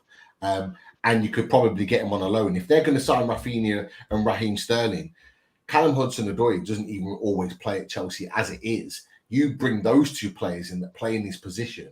For me, it means that he's going to move on. And I would take him at Newcastle United because I think giving him regular football, giving him the opportunity to play, he can play on the right as well. I think he would be a perfect signing for Newcastle on a loan where you could get him for a nominal loan fee. You're not paying a massive amount of money, but the output that he could give Newcastle United next season could be absolutely massive. So he's the one, because when I've mentioned this point before to others, they've talked about Pulisic, they've talked about Ziyech and one or two others, but they're all going to cost massive money, huge wages. Callum Hudson-Odoi is not. And he would be this smart business move to bring him in. I mean, there's lots of players at Chelsea and there's lots of players at Manchester City that you think would be worth a punt, worth a try at St James's, who might not be necessarily starting 11, but we talked about the players at City. I mean, the likes of Zinchenko that could be available. There's players at Chelsea as well that could be available. Everyone's spending money. See, guys, it's the most ridiculous transfer window ever so far. Every club, Newcastle spending money, but you look and all the top teams are strengthening big time. That might have something to do with Newcastle, by the way, but they're all strengthening and spending money. What that is going to do is it's going to mean that they're going to have to make space in the squad. So players are going to become available. It's going to be fascinating to watch this window. And I know I've given my own podcast a plug, but I do the Transfer Talk podcast, and it's so busy at the minute. It's like we're getting so many names and discussions, and it's just going to be an incredible few weeks here. And you know what, Lee's probably in the same boat. I get so many names that get thrown at me here with regards to Newcastle, because agents are trying to get the name out there, and it would be so easy to put all those names out, but it would be really irresponsible as well. And the bonus of putting all the names you get out is you can turn around and go, oh, well, we said him back then. But the downside is you also get 99 out of 100 wrong. So we only try and say a name. We only try and say a name when it's got to that point where a deal is getting close, that's when we would put it out. And that's why I didn't want to get drawn too much on some of the speculation of some of the names mentioned tonight. I completely understand that from yourself and Lee's point of view, 100%. But yeah, again, I think it's going to be an ongoing, interesting conversation as we go on. Look, 815 watching, it's unbelievable.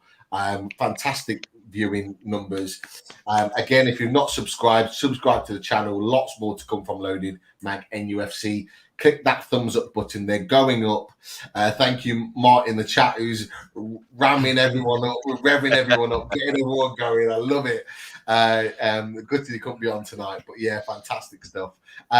You look, last couple of minutes from you guys, because you've been fantastic in staying on and talking. It's been an absolutely fascinating chat from both yourself, Pete and Lee. Last couple of quick fire questions to round off the show.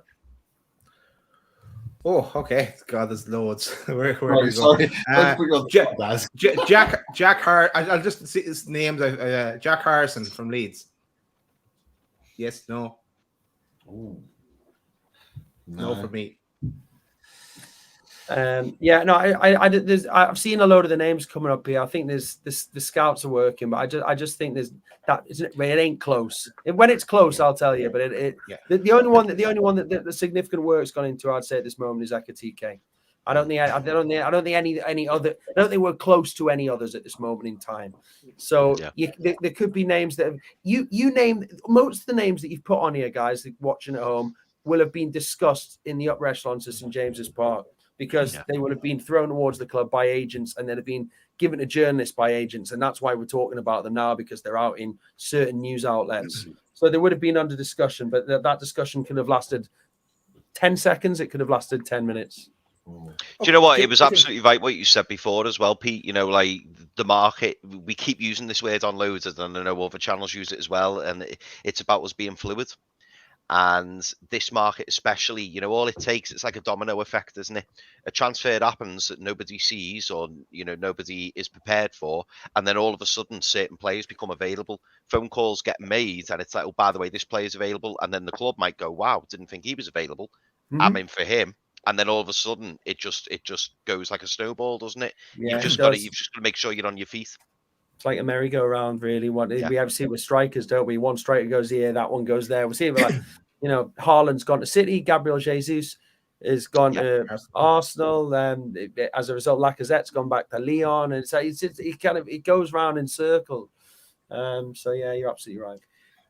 Different questions now. Let's get off the transfer stuff for a few minutes. And any news, Pete, about the CEO? Anything you've heard? No. Straight no. No. Okay. How about sponsorship deals?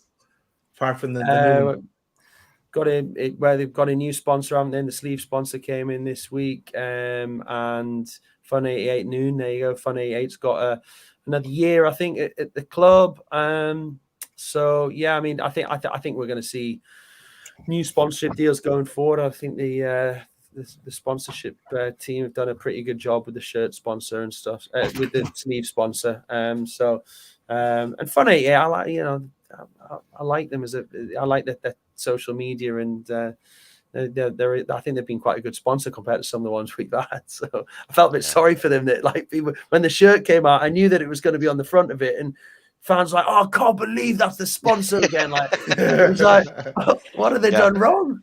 So yeah, this is no four. You know, the front of it. It shows what direction we're going in as well, doesn't it, Pete? Because, you know, the sleeve sponsor is alleged to be $7.5 million a year, and apparently the Fun 88 deal is only $6 million a year. So obviously the main sponsor, when Fun 88 expires, is going to be significantly more than what the Fun 88 one is right now.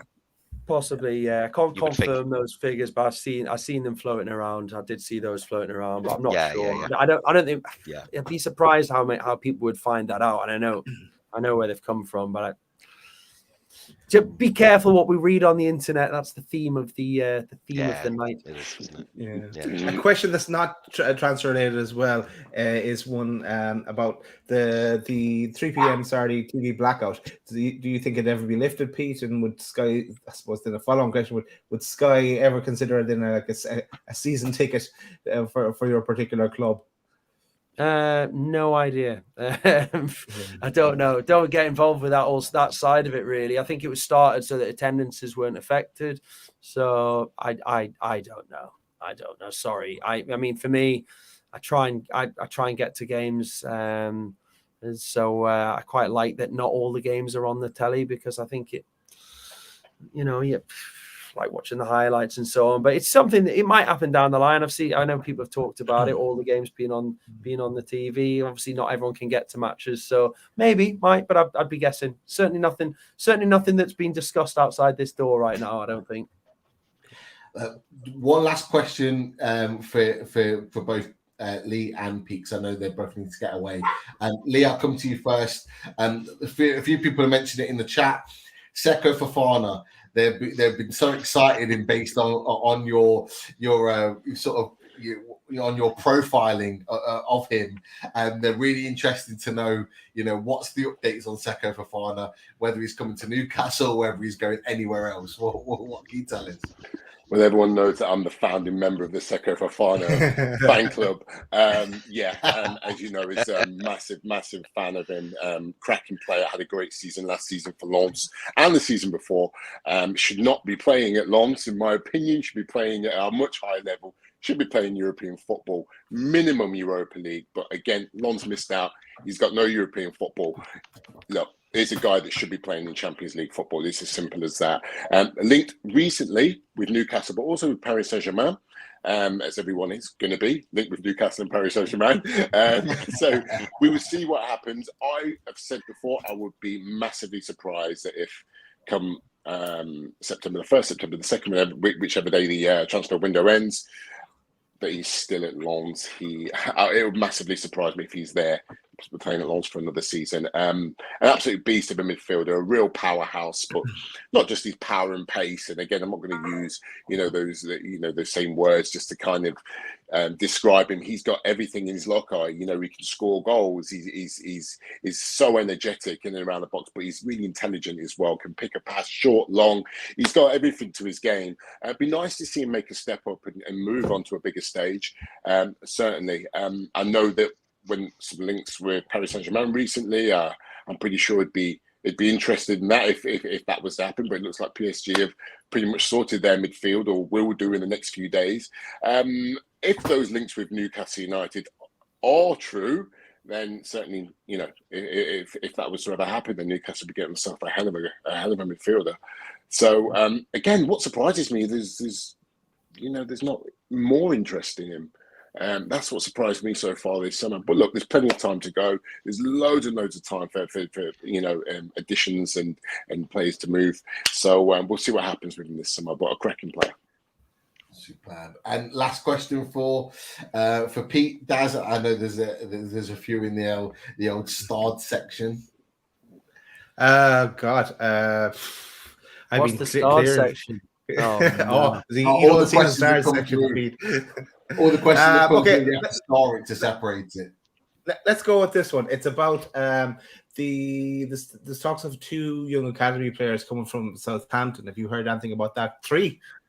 I see. I've seen the talk, and the lad who scored the sort of identical hat trick at St James's Park last season. Look, Newcastle are trying to sign loads of good young players. I know that for a fact. I know they've signed one from Spurs today who was on a free because he'd been released, but there he is. They're trying to sign some top young players, a couple from Scotland. So it wouldn't surprise me.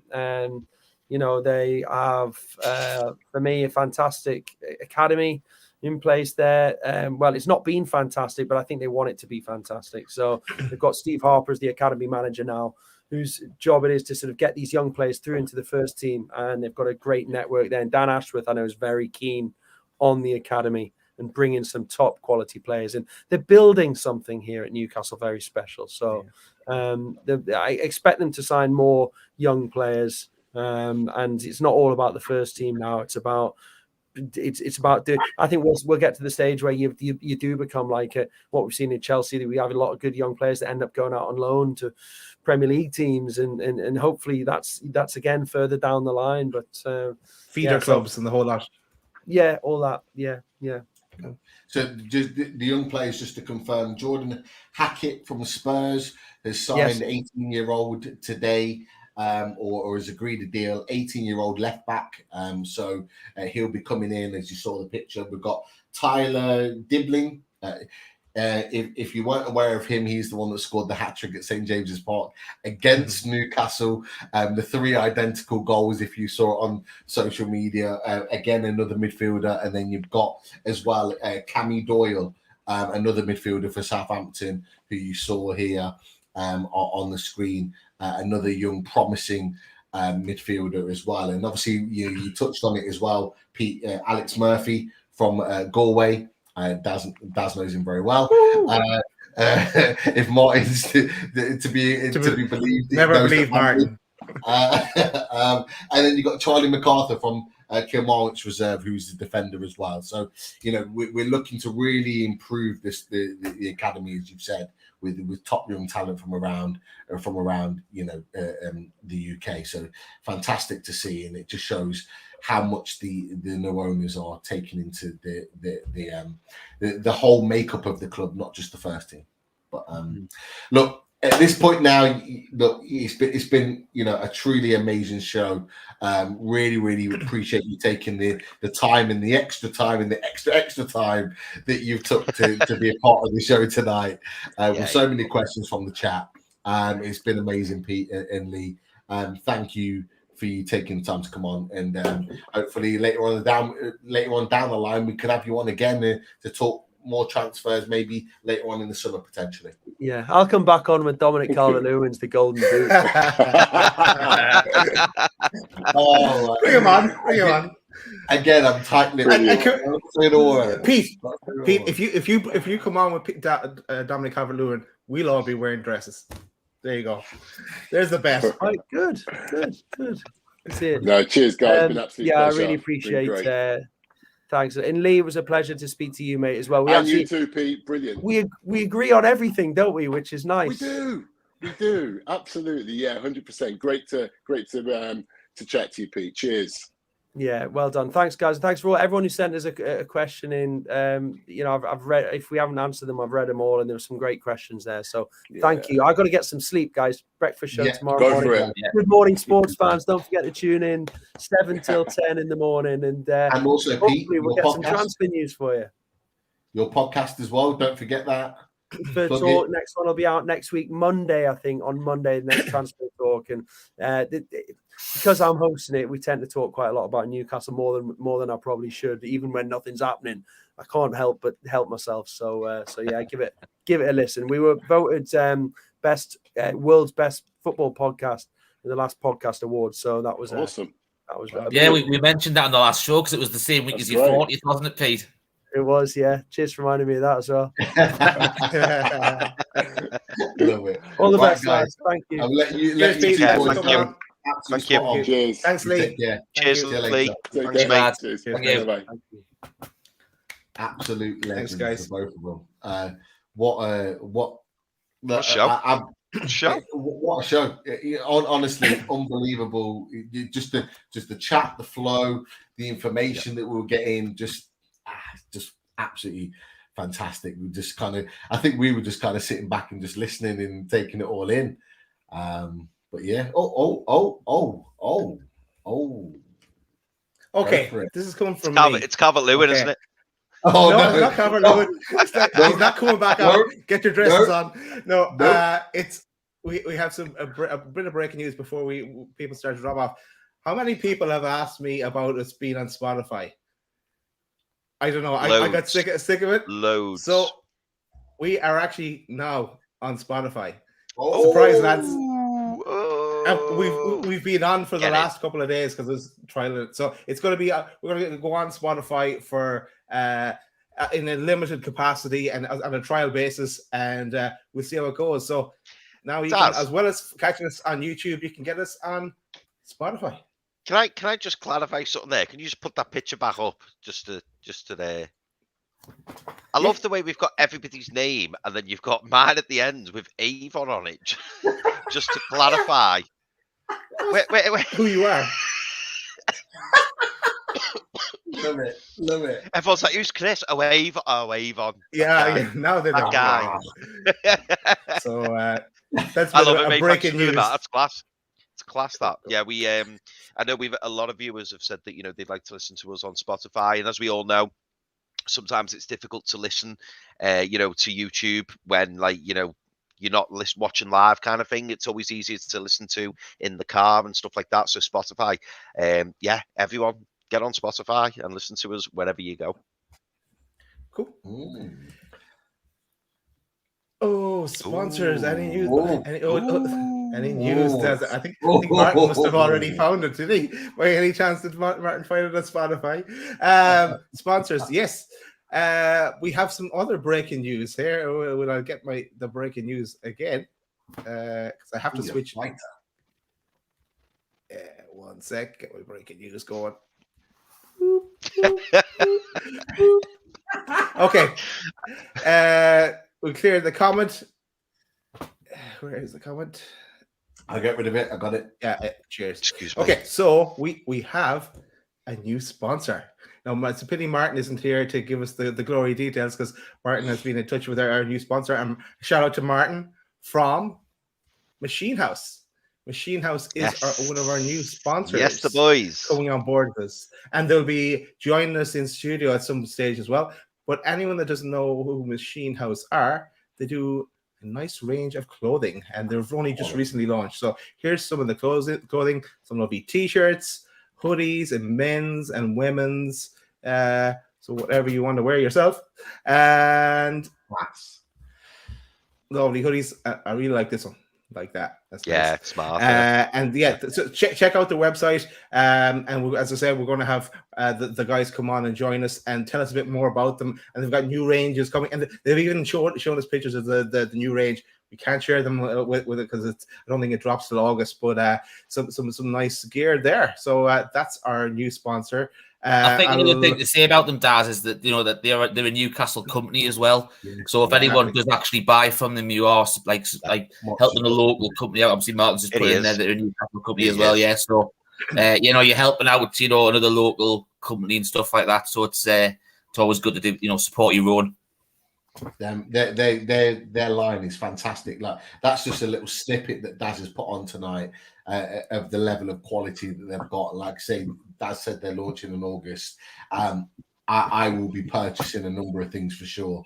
These are top quality. Really, really looking forward to our partnership with these guys, and great stuff from Martin. Our Martin, to getting these guys is part of our sponsorship, but also equally the Martin from Machine House that's joined the Loaded family. So fantastic stuff all round. Actually, and while I think of it, we should promote our own t-shirt and mug and bottle and whatever else. But I don't have all the pictures lined up. But there you have it. You have one. There we go. Pizza Daddy. Richie's wearing it.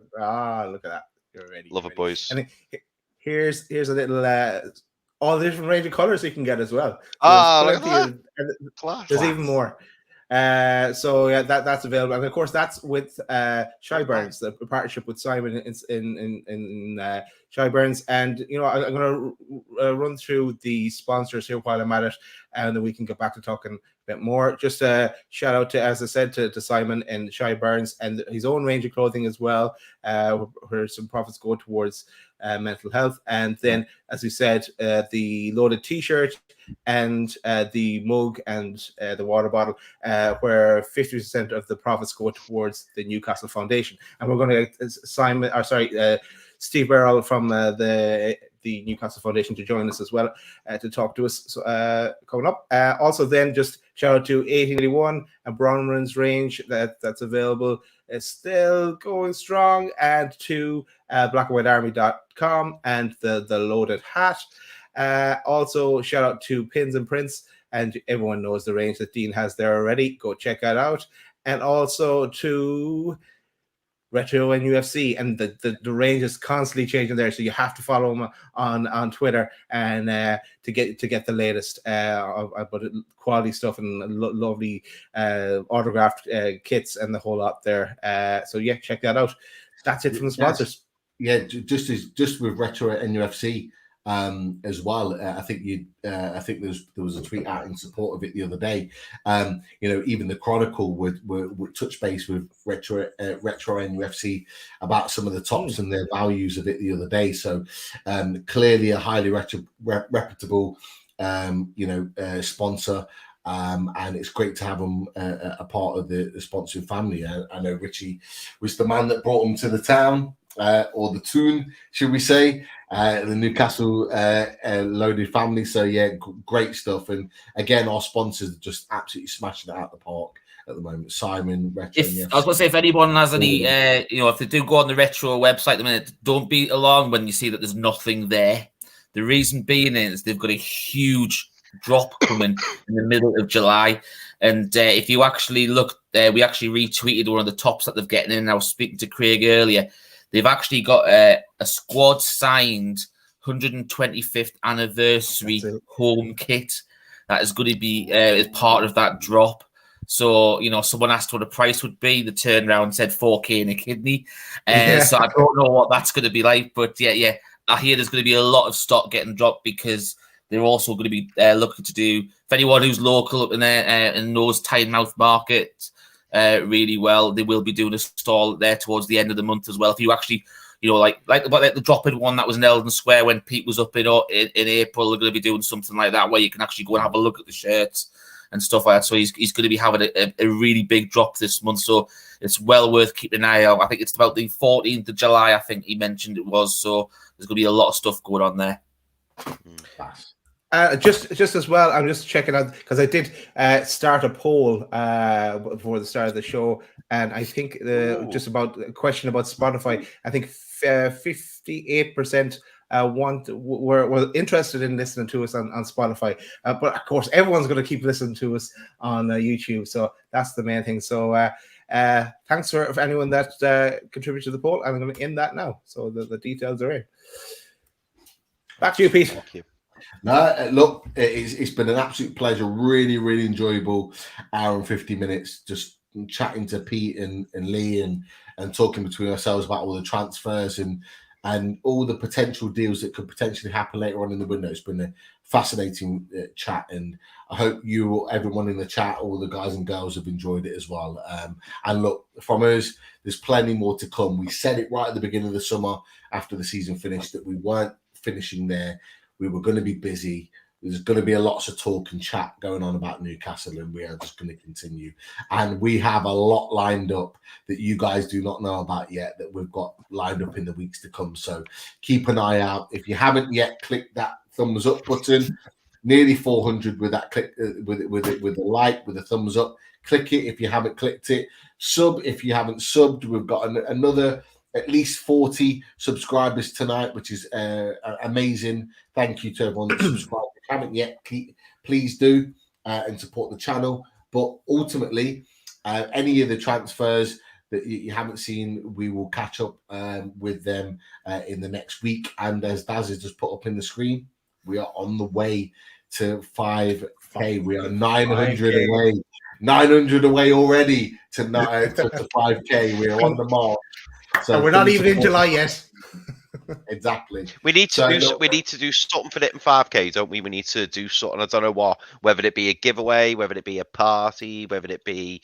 No, it's going to be exclusive live screening for Daz's Joe Linton tattoo. Oh. Yeah, really? Of course. Oh, yeah. People start unsubscribing now. I'm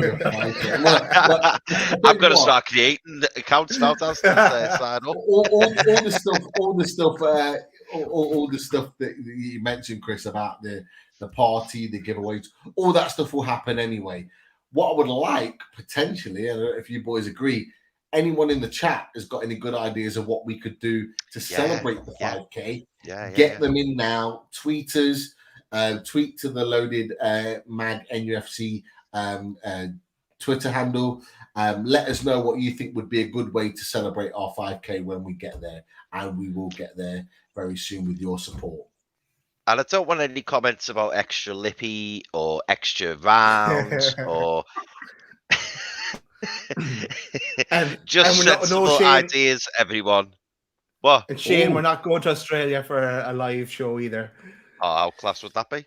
But How class It would be that nice. It'd be great just to be together for that 5K show. To be honest, Yeah. if we could be together, It would.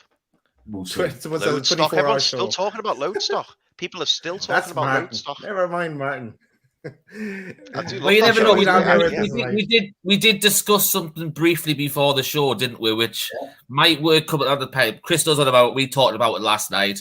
Yes, I know what you're talking about. So there might be something in the pipeline, but we obviously, fingers crossed. We'll see what the crack is. Yeah, Cool. definitely. We'll see. But, Are we going to bring it to a conclusion, lads? He's still let's going. go. Let's do it. Let's go. Okay. Right. Well, thanks everyone for joining us tonight, and thanks again to Pete Graves and Lee Davey for joining us. And plenty of questions, plenty of comments, plenty of names dropped. Look at this. There's plenty of information for you there. If you want, as I said as well, just a reminder again, we are now on Spotify. So type in Loaded Mag NUFC, you'll find us. Can't miss us. But that is it for tonight. Thanks, everyone. Pleasure. Good night. Yeah, boys. Bye. Good luck.